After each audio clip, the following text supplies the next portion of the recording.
So guys, kita buat 11 minit.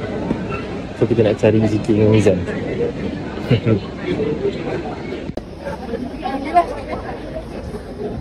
Dia ada 3 pace. Dia ada 3 speed. Asal? Oi, kata tak datang. Sumpah lah, menipu tu. 11 minit, cok. Benda pun lambat. Risau. Aku pinjam motor. Imun dah pukul 11. Kau why apa lah? What voice? 1.3. Gila aku. Ha?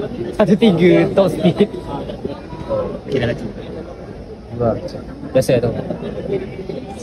Ya, tak lebih. Betul. Dah siap belum?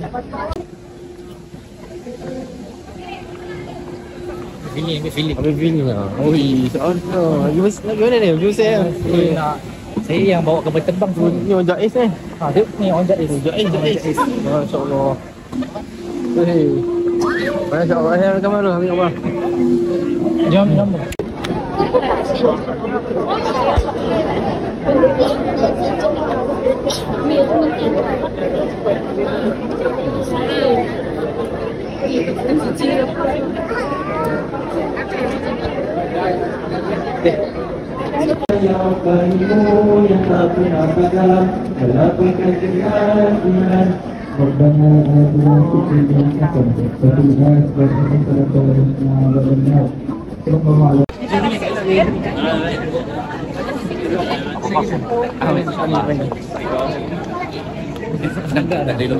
Elok ya.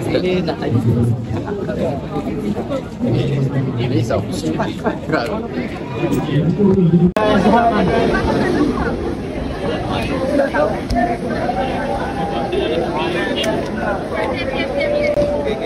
Nak pergi Anjou tinjau tu sebenarnya.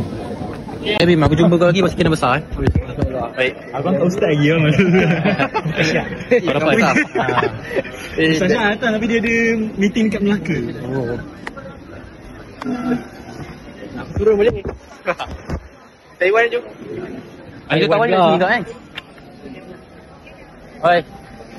Orang get aku fly tanya. Insya-Allah. InsyaAllah. Okey, jalan. Betul. Tak tahu.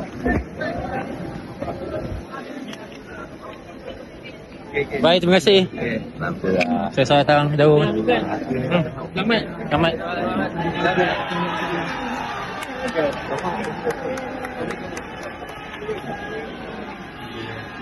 Apa tu dah? Nak jalan lah, dengan anak dia tahu.